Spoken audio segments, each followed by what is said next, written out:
এই সংস্কার শহীদ রাষ্ট্রপতি জিয়াউর রহমানের সময় শুরু হয়েছিল, দেশনেত্রী বেগম খালেদা জিয়া এটা টেনে নিয়ে গেছেন এবং জনাব তারেক রহমান এই সংস্কারের প্রস্তাব দিয়েছেন, 31 দফা প্রণয়ন করেছেন। আমরা নির্বাচনী ইশতেহারে সেটা ধারণ করেছি। জুলাই জাতীয় সনদের মধ্যে আমরা অনেক কিছুই পেয়েছি, আবার অনেক কিছুই পাইনি, যেগুলো আমাদেরকে 31 দফার ভিত্তিতে করতে হবে। সংবিধানে অনেক কিছু আনতে হবে, যা আমরা সম্মত হয়েছিলাম জুলাই জাতীয় সনদে সেরকম অনেক বিষয় আসেনি।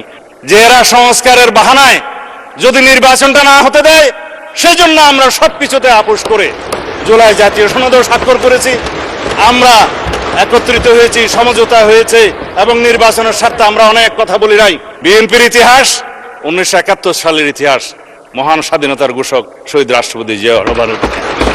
বিএনপির ইতিহাস 7ই নভেম্বরের ইতিহাস, এই দেশের সংবিধান এবং এই রাষ্ট্রকে রক্ষা করার ইতিহাস। বিএনপির ইতিহাস 1979 সালে বহুদলীয় গণতন্ত্র প্রতিষ্ঠার ইতিহাস। বিএনপির ইতিহাস 1991 সালে এই দেশের সংসদীয় রাজনীতি প্রবর্তনের ইতিহাস। বিএনপির ইতিহাস 1996 সালে তত্ত্বাবধায়ক সরকার পদ্ধতি প্রতিষ্ঠার ইতিহাস। বিএনপির ইতিহাস 1990, 2024-এর ছাত্র গণ অভ্যুত্থান এবং গণ অভ্যুত্থানের মধ্য দিয়ে এই দেশের বারবার গণতন্ত্রকে রক্ষা করার ইতিহাস। মাননীয় স্পিকার, সময়তে চলে গেল, মাগরিবের আজান পর্যন্ত অন্তত যাই। আপনি তো গরিব বিচাই দিতে পারেন। আপনার পাশে অর্থমন্ত্রী বসাতো, আপনার সময় 30 মিনিট। মাননীয় স্পিকার, এই ঘড়িটার মালিক আপনি, ইচ্ছা করলে পিছনে ঘুরাই দিতে পারবেন। ঘড়ির দিকে তাকিয়ে বক্তব্য দিয়ে, তবে মাগরিবের আজান দিলে পরে আমাকে আবার বলতে হবে। ধন্যবাদ। 30 মিনিট, টেক ইউর টাইম। জি মাননীয় স্পিকার, 30 বোধহয় হবে না, যে হিসেবে আমরা 2026-এ আছি, এখন মনে হয় সময় বেশি লাগবে। মাননীয় স্পিকার, বিসমিল্লাহ, আসসালাতু আসসালামু আলা রাসূলিল্লাহ।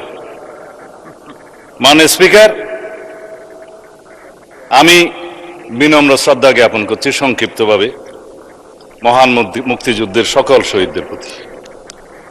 2026-এর ছাত্রগণ অভ্যুত্থানের, 2024-এর ছাত্রগণ অভ্যুত্থানের সকল শহীদদের প্রতি, বাংলাদেশের সকল গণতান্ত্রিক আন্দোলনে যারা শহীদ হয়েছেন তাদের সকলের প্রতি শ্রদ্ধা নিবেদন করি।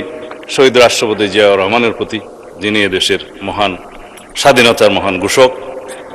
শ্রদ্ধা নিবেদন করি দেশনেত্রী বেগম খালেদা জিয়া, যিনি গণতন্ত্রের মা এবং আপসহীন দেশনেত্রী খেতাব পেয়েছেন।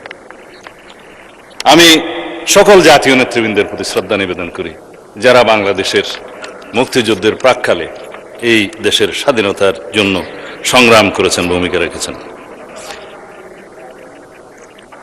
আমি আজকে নতুন করে আবিষ্কার করলাম আমাদের মাননীয় সংসদ সদস্য জনাব আব্দুল্লাহ মাহমুদ তাহের, শিশু মুক্তিযোদ্ধা, তাকে আমি স্বাগতম জানাই।